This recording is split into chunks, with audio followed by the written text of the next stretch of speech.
Oh my goodness. You guys, I just finished reading this incredible, tear-jerking, utterly inspiring story, and my mind is blown. Seriously, if you're feeling stuck, if you're staring at your ceiling at 3 a.m. wondering, is this all there is? Then you need to hear about Linda. This isn't just a story, it's a blueprint for reinventing your life, a guide to finding purpose after retirement, and frankly, a masterclass in courageous living. Before we dive into the nitty-gritty of how Linda literally packed her bags and found her soul across the world, do me a favor, hit that like button right now. Seriously, smash it. It helps us bring more incredible life-changing stories like this one to you. Alright, picture this, you're 65. You've worked your entire life. You've done everything right, stable job, paid your taxes, never caused a fuss. But you're looking around your rented apartment in San Jose, California, and all you feel is cold. Not just from the thermostat you can't afford to turn on, but deep in your bones. That's Linda's starting line. She recounts being 65, arriving in the Philippines with just a suitcase, a fragile dream, and a heart full of anxiety, having left a stable life in San Jose that offered little life itself. She'd spent nearly 40 years in administrative healthcare, earning a decent salary, but never enough to buy a house in the prohibitively expensive Bay Area or save adequately for retirement. And let's be real, in places like the Bay Area, where a shabby 25 square meter apartment can cost you $1,580 a month, and your social security check is barely touching $1,800, existence can feel like a luxurious struggle. She vividly remembers one October afternoon in her tiny, freezing San Jose room, too afraid to turn on the heater, meticulously tallying her expenses. $1,580 for rent, $120 for blood pressure medication, $60 for internet, $80 for utilities. And that was before food, dental insurance, which she couldn't afford, or any car expenses. This wasn't just about financial strain, it was about the crushing weight of economic insecurity on her spirit. It's a silent suffocation, isn't it? The kind where no one asks, no one notices you slowly slipping out of society. This isn't just a personal anecdote, it's a chilling reflection of the widespread issue of senior poverty and the profound impact of high cost of living areas on fixed-income retirees in the United States. According to a 2023 report by the National Council on Aging, nearly 15 million older adults in the U.S. are economically insecure, meaning they live at or below 200% of the federal poverty level. This means millions are making impossible choices between medication and food, heat, and basic necessities. The real-world consequence? A diminished quality of life, increased health risks, and profound emotional distress. Linda, like so many, felt trapped. She even considered living in her car, watching those romanticized van life videos that populate social media, selling an idealized version of nomadic freedom. But the harsh reality check came from a 72-year-old friend, who literally lived in an RV, parking in Walmart lots across the country, eating cold sandwiches, constantly moving to avoid being noticed or kicked out. Her friend's words hit Linda and me like a ton of bricks. Loneliness is not as scary as the feeling of having no choice. Wow. Just, wow. This isn't just about money, it's about dignity, connection, and the fundamental human need to feel valued. It's about the crushing weight of feeling you have no agency over your own life. Have you ever felt that squeeze, that silent suffocation, that feeling of having no choice? What did it feel like? Drop a comment below and let me know your thoughts. How many of you are currently making similar agonizing calculations about your daily expenses? This story isn't just about Linda, it's about all of us, and the systems that shape our lives. And stick around, because in our next segment, we're diving into the radical decision Linda made, a decision born out of desperation but leading to liberation, and how she literally found her real-life plan. Trust me, you won't want to miss the turning point that reshaped her entire existence. Alright, so Linda's at a crossroads, right? She's faced with this bleak survival plan in America. Cut everything, no joy, just exist. And she rightly realized, this wasn't a way to live. This was retreat. How many of us, deep down, are living a retreat instead of a life? Be honest. We're all familiar with those moments of quiet desperation, the feeling of hitting rock bottom, whether financially, emotionally, or spiritually. For Linda, that moment ignited a fierce spark of defiance. She looked at her bleak American survival plan: no eating out, no gifts, no travel, no birthday celebrations, praying she wouldn't get sick or feel alone, and realized it was a roadmap to a diminished existence, a continuous retreat from life itself. This wasn't just about making ends meet, it was about the profound cost to her soul. So, she flipped the napkin. And on the other side, she wrote, "Leave America. Find a place where my pension is enough to have a home, a hot meal, and someone to talk to. Start over. It's late, but it's not too late." Talk about a mic drop moment. This wasn't a casual decision, it was a desperate gamble for personal freedom and dignified living. The idea of the Philippines, you guys, came to her from an offhand remark by a young nurse who had volunteered in Cebu. There they are poor but not stingy, and that there was a cool breeze and a sense of community. Let that sink in. In a world obsessed with material wealth and individual achievement, she found a hint of something richer: community, kindness, and genuine human connection. This isn't about escaping from something, it's about running towards a life of authentic living and purpose after retirement. She wasn't seeking tourism or a temporary change of scenery. She came because, as a single woman without a husband, nearby children, or fixed assets, and having lost her job and health insurance at 64, she genuinely felt she had no other choice if she wanted to truly live. Now, Linda sold everything. Every sweater, every book, every sentimental item that once defined her American life. She kept just 2 suitcases, meticulously packing only essentials. Imagine the courage required for such a radical shedding of a lifetime of possessions. It was an act of both necessity and profound liberation. Some said I was reckless. Some called me crazy, she recalls, those voices of doubt that often plague anyone daring to step off the beaten path. But her truth was profound. If you've ever woken up in a cold room in a wealthy country and still felt lost and drained, you'll understand I had no better choice. Ultimately, she chose to live with dignity, rather than simply exist. This isn't just a story about a woman leaving her country. It's a powerful narrative for millions of people grappling with retirement planning challenges, the harsh realities of fixed income living, and the search for affordable living abroad. Did you know that the average Social Security benefit for retired workers in 2024 is approximately $1,907 per month? When you factor in the soaring costs of housing, healthcare, and daily living in many developed nations, it becomes clear why pursuing international retirement destinations is a growing trend. This isn't just Linda's story. It's a reflection of a systemic issue that forces courageous decisions. What would you be willing to give up for a chance at a truly vibrant life? A life where your limited income could stretch further and provide more? Share your thoughts below. And trust me, the cultural shocks she experienced upon landing were everything. Don't go anywhere because next up, we're talking about how the Philippines fundamentally shifted her perspective on time, foreignness, and even her own heart, a transformation that will genuinely surprise you. Okay, buckle up, because Linda's arrival in the Philippines sounds like something out of a movie, but like, the best kind of movie. The 14-hour flight from San Francisco to Manila, sitting next to a Filipino family who shared cake and talked warmly to her, was a beautiful prelude to the warmth and unexpected human connection she'd find.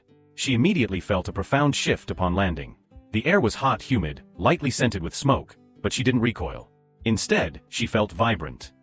It was like stepping out of a cold box, a metaphor for her lonely, sterile American existence, and into the real world. She purposefully chose to live in a small coastal village on a quiet island, far from the familiar Western comforts, precisely because the rent was cheap and it offered an escape from the relentless pace she knew. There were no McDonald's, no movie theaters, no Amazon deliveries, just raw, unfiltered life. Her first shock? The pace of life. This wasn't just a slight adjustment, it was a complete paradigm shift. You arranged to meet a tricycle driver, and he's an hour and 15 minutes late. An hour and 15 minutes. In America, our heads would be exploding, right? Every second is productivity, every minute accounted for. We'd be fuming, calculating the lost time, already composing an angry Yelp review in our heads. But here, it's a smile. He just grinned, scratched his head, and said, "Sorry, Lola. May Rain saw a hunter. Traffic." And the incredible thing? Linda couldn't even be mad. She realized that here, people live by a smile, not by the rigid ticking of the clock. This highlights a profound difference in cultural values, a shift from time-driven efficiency to relationship-centered living, where human connection and flexibility trump strict schedules. This cultural nuance is a significant aspect of expat adjustment and learning to embrace a new way of life. The second shock, and this is huge, especially for someone who felt utterly invisible in America, was that no one cared she was a foreigner or tried to sell her anything. In many tourist destinations, foreigners are often seen as walking wallets. But here? No. Instead they asked, "Are you alone? Can you cook? Would you like me to teach you how to make adobo?" Think about that.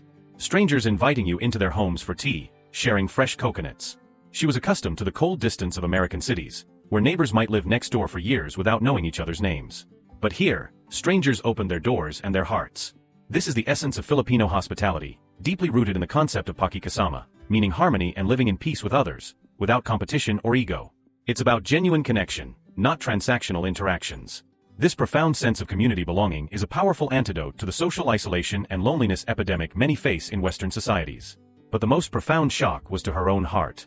Linda, the former project manager, the self-proclaimed control freak who lived by spreadsheets and schedules, found that here, plans don't mean much. She recounted a time she was waiting for her neighbor to go to the market, and the neighbor showed up nearly an hour late, casually explaining she was putting her baby to sleep. And Linda? She didn't feel angry. She felt ashamed. Ashamed that she had brought her American rush, the measurements, the coldness with her. She began to let go. Let go of the compulsive need to be on time, to check emails, to accomplish something every day to feel valuable. She learned to just be. To sit on the porch, listen to birds, and drink tea with an 82-year-old woman telling war stories. She learned about pakikasama, meaning harmony and living in peace, without competition or ego. She realized she came not just to live, but to relearn how to live as a human being. If that doesn't make you want to smash the like button and share this story, I don't know what will. What's one invisible pressure from your fast-paced life you wish you could genuinely let go of? Tell us in the comments. You won't want to miss our next part, where we dive into the incredible simplicity and joy of her daily life and what true happiness actually looks like when stripped of all the excess. Let's talk about happiness, you guys. For so long, Linda, like many of us, used to think it was about grand gestures, big milestones, trips, promotions, lavish parties, accumulating more possessions. But in this unassuming seaside village, she discovered something profoundly different. Happiness is actually very small. Imagine this: waking up at 6 a.m., not to a jarring alarm clock, but to the distant rhythmic crowing of roosters and the gentle rhythmic sounds of a knife hitting a chopping board from a neighbor's kitchen. The comforting, earthy smell of coffee brewing and wood smoke from cooking fires wafting through the air. There's no rush, no frantic scramble to start the day. Instead, she slowly brushes her hair, pulls back the curtains, and from her porch, watches the sun paint the sky as it rises over the tranquil water. She no longer uses an alarm clock or feels the need to rush, allowing herself to simply exist in the moment. This is the essence of mindful living and finding joy in simplicity, a profound departure from the relentless pace of her former life. In America, she paid dollars for an imported avocado, carefully selecting one at the supermarket, often wondering if it was truly ripe. Here she just reaches out and picks one as big as her palm from behind her house. Fresh, organic, and free, a stark and delightful contrast to the consumeristic norm. The local market? It's a whole different world, a sensory experience unlike any sterile grocery store. No bright, confusing signs, no cold barcodes, no impersonal card swiping. Just warm conversations. What kind of vegetables do you want this morning, Lola Linda? This fish is still fresh, Lola. My wife just caught it at 4 a.m. She receives free-range eggs, often with an extra one thrown in as a genuine gift from the farmer, a small act of kindness that speaks volumes. Her typical market trip for morning glory, ripe tomatoes, fragrant garlic, and fresh mackerel costs less than $2. Less than $2, people. This highlights the incredible cost of living advantage in many developing countries, especially for retirees on fixed incomes. According to a 2024 analysis by International Living, the Philippines is consistently ranked as one of the most affordable places to retire in the world, with a couple often living comfortably on $1,500 to $2,000 per month. This includes rent, food, transportation, and even basic medical care. That's a hard fact that can empower and change lives. Lunch is simple: a comforting bowl of sour soup, perfectly fried fish, and fluffy rice. But here's the kicker: she doesn't look at her phone, doesn't scroll through social media, doesn't turn on the TV. She simply listens to the gentle breeze, the soft sounds of her eating, and feels her heart calm. Contrast that with her old life, hurriedly eating microwaved frozen food, often standing up, alone, a cold meal in a cold room. Now she's frequently invited to eat with neighbors, sitting informally on the floor, sharing food, chilies, and most importantly, stories. And the ultimate tearjerker, a neighbor's son appearing at her door, holding a plate of perfectly grilled fish, saying, "Mom said we should share it with you because you live alone." This wasn't an obligation or a duty. It was pure, unadulterated, unconditional care, a spontaneous act of love. She was deeply moved. Sharing here doesn't need a reason, she realized. Evenings involve sipping homemade ginger tea, watching the dark sea, listening to the buzzing of insects, all without specific plans, meetings, or pressing deadlines. She simply lives and feels every small moment with all her heart. This is the power of community building and intergenerational connections, where human bonds are prioritized over material gains. What small, seemingly insignificant moments bring you the most unexpected joy in your daily life? Let us know. And just wait until you hear about her experience getting sick there. It will completely flip your perspective on healthcare systems and the true meaning of care. Stay tuned, because this part is a real eye-opener. Okay, let's talk about something that probably keeps many of us up at night, especially as we get older or consider moving abroad: getting sick. The fear of falling ill in a foreign country, alone, without adequate insurance or familiar medical system, is a pervasive anxiety. Linda used to dread it. She imagined high fevers, unable to afford crippling bills, not understanding doctors or navigating complex hospital systems. She had meticulously read extensive reports and online forums detailing the medical risks and challenges in developing countries, building up a formidable wall of apprehension. And then, inevitably, it happened. In her 4th month in the village, a chill set in, followed by body aches and a rising fever. No family nearby, no international insurance card to flash, no familiar family doctor on speed dial. Panic could have easily set in. She fumbled for the local health center's number, a knot of dread tightening in her stomach. But then, an unexpected miracle unfolded. Her landlord, the kind woman who regularly brought her pandan leaves for cooking, found Linda limp and weak in her room. What did she do? Did she ask for money first? Did she demand proof of insurance? No. She simply said with genuine concern, "Lola, shall I call a tricycle to take you to the hospital?" That immediate, unhesitating act of care was Linda's first real taste of the profound humanity she would encounter. They went to a small clinic, no gleaming glass facades, no corporate logos, no English signs to navigate. Just a humble, simple house with an open window, a whirring fan, and a kind doctor in an old unpretentious white coat. Linda expected a long, bureaucratic wait. But to her astonishment, she waited less than 15 minutes. The doctor, speaking simple, clear English, gently diagnosed a mild case of pneumonia and recommended an X-ray. The X-ray facility was equally unpretentious but remarkably clean and efficient. And the total cost for the X-ray and clinic visit? 530 pesos, which translates to less than $6. $6, people. This is a jaw-dropping contrast to the skyrocketing healthcare costs in many Western nations. For instance, a single chest X-ray in the US can range from $100 to over $1,000 without insurance, depending on the facility and the body part examined. This is a critical point for retirement planning and anyone considering expat healthcare options, highlighting the significant financial relief that can be found in places like the Philippines. No long, confusing receipts, no hidden fees, no labyrinthine insurance forms required, no endless referrals to different specialists. Just care like from a family member. Then the most touching detail, the doctor, as she was leaving, asked if anyone was making porridge for her. Linda forced a weak smile, assuming she'd be resorting to instant noodles. But that very afternoon, the nurse from the clinic, the same one who had helped her earlier, appeared at her door with a jar of hot chicken porridge, thick with ginger, saying, "My mom asked me to bring this to you." Linda burst into tears, not from illness, but because I never thought that I, a stranger, a foreigner, would have someone cook porridge for me, hand-delivered, not out of obligation, not for money, not for anything but pure human care. She contrasted this sharply with her American experience of long waits, extensive paperwork, and exorbitant costs for even basic medical care. Here she is universally called Lola, grandmother, a term of profound affection and recognition of her valued place in the community. She didn't receive treatment from a Harvard-trained specialist, but she received humanity, and a level of care that no medical school could teach. She was sick, but she was profoundly not alone. This is about so much more than just medical treatment. It's about the profound impact of social connection on health outcomes and the invaluable support of a caring community. What's your most memorable experience with healthcare, good or bad? And how did the human element, or lack thereof, impact you? Share it in the comments. And trust me, the psychological shift Linda experienced is even more powerful than her physical recovery. Don't go anywhere, because next, we're talking about how she found herself again, shedding old identities for a truer sense of self. This part, for me, is the absolute heart of Linda's story, a testament to the profound human capacity for reinvention and authentic self-discovery. She didn't find wisdom in fancy self-help books, expensive seminars, or inspiring TED Talks.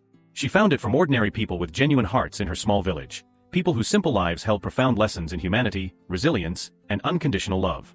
In America, Linda's identity was intrinsically tied to what she did, her job, her productivity, her contributions as a good cog in the American social machine. She was defined by her administrative healthcare career, her ability to manage projects and adhere to schedules. But as she aged, she painfully felt herself shrinking, becoming invisible.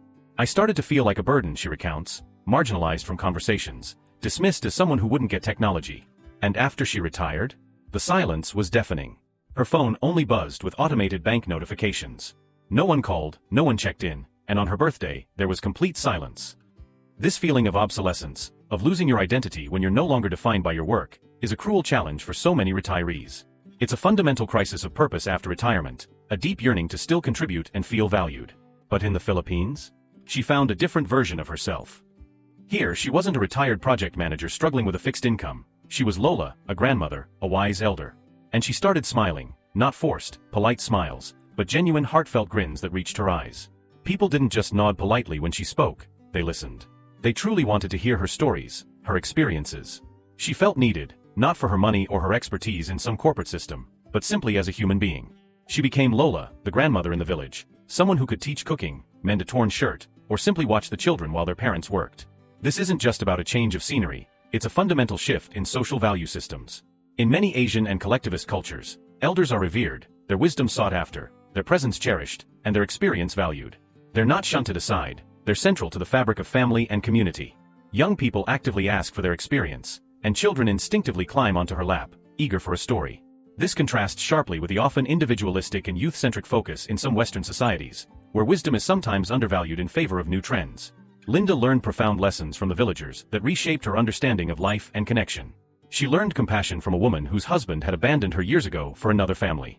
Yet, when he broke his leg, this woman was cooking him hot meals every day and delivering them to his doorstep. Linda, incredulous, asked, "But don't you hate him?" And the woman simply replied, "Lola, when there's no love, there's still kindness." That's a powerful lesson in emotional maturity and forgiveness, isn't it? It transcends personal grievance to a higher form of human decency. Then there's the boatman, earning barely enough to feed himself. He spent months saving his meager salary, not for a new fishing net, but to buy his girlfriend a beautiful seashell. He spent hours polishing it until it gleamed, then gave it to her with the profound words, "I don't have much money, but I have the sea and I have you." That's the purest form of love and devotion, stripped of materialism, reminding us that true value isn't measured in dollars, but in genuine intention and connection. And the silent responsibility, an 84-year-old woman, every morning before sunrise, quietly walked the beach, picking up every piece of trash. No one asked her to. When Linda asked why, the woman looked at the sea and simply said, "If I don't pick up the plastic, my grandchildren won't have fish to eat later." That's a lesson in environmental stewardship and intergenerational responsibility that shames us all, teaching us that impactful change often begins with quiet, consistent action. Linda realized she hadn't reached the end of her life. She was just changing lanes. She was becoming a person of value in a very natural and human way. Instead of being grilled about her societal contributions or financial status, she was asked if she had eaten, if she was cold, or if she was sad. She learned to be loved, without needing to prove anything. Every day now feels like a date with life. Can you imagine that feeling? What aspect of your identity do you feel most defined by, and what would it truly feel like to shed that for something more authentic, more rooted in human connection? Share your thoughts below. And for those of you thinking, okay, but can I actually do this, practically speaking? Our next segment is going to break down the hard facts, give you current stats, and a powerful promise for your own journey. Don't go anywhere. Alright, you've heard Linda's incredibly moving story, and I know many of you are thinking, could I do that? Is this even possible for me? Linda herself doesn't claim her path is for everyone, she only knows her own story. But she offers some incredibly powerful, universally applicable advice for anyone contemplating a significant life change. Her first rule, a true gem of wisdom: don't take advice from those who've never lived the life you're afraid of. Think about it. Those who told her the Philippines was dangerous, or that she was crazy, had never actually lived there. They were speaking from their own fears, their own limited perspectives, not from genuine first-hand experience. This is a critical point for anyone considering a major life change or international relocation. You need to seek out information from people who have actual first-hand experience and who embody the life you aspire to. Don't let others' fears dictate your potential.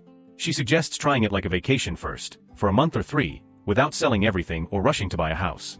This approach minimizes risk and allows for a genuine assessment of whether the new environment truly fits your soul. This is sound advice for expats and digital nomads alike, allowing for a phased transition. Now for some hard facts and current updates, because we're about keeping you informed and engaged.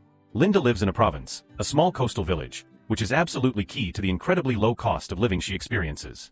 Current data, as of mid-2024, consistently shows that in these provincial areas of the Philippines, a comfortable and dignified life is indeed possible on a budget of $1,500 to $2,000 per month. This isn't just anecdotal, it's backed by analyses from various expat and retirement publications like International Living. Let's break that down, so you can see the reality. Rent: expect to pay roughly $150 to $300 for a decent apartment or a small house, sometimes even including basic utilities. This is a staggering difference from Western rental markets. Food: if you embrace local markets and cook fresh, local produce and protein like Linda does, your food budget could be around $150 to $250 per month.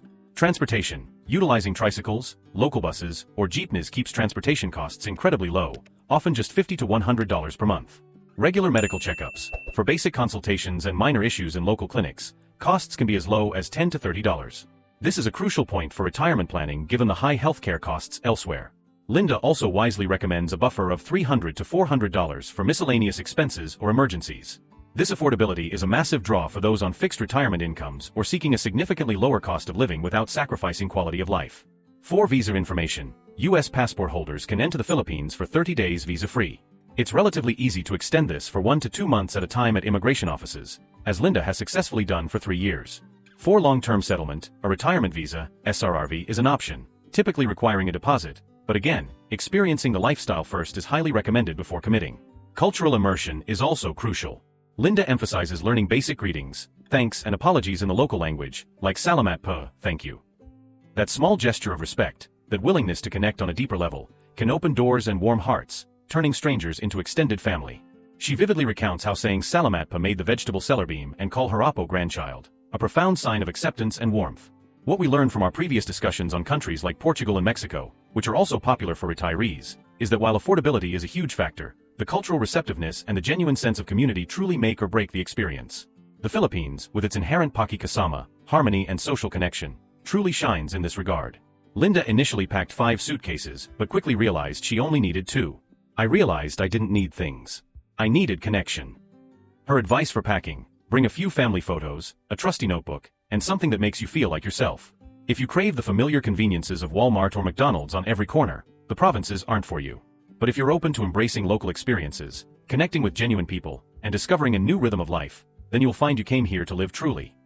This isn't just about moving, it's about a fundamental paradigm shift in what you value and what truly brings you joy. Not exploring these alternative living options when faced with economic insecurity or a profound sense of dissatisfaction can lead to continued stress, a diminished quality of life, profound loneliness, and a lost opportunity for genuine happiness. Linda's story is a powerful testament to the empowerment of choice and the incredible possibilities that unfold when you dare to step outside your comfort zone. So here's my promise to you: if you felt that yearning for a different life, if you're tired of just existing and ready to truly live, then hearing Linda's story is your undeniable sign. We're going to keep bringing you more stories of courage, transformation, and practical advice for navigating the complexities of modern life and finding your true path. What's the one thing holding you back from daring to try something new, from taking that first step towards a life that truly resonates with your soul?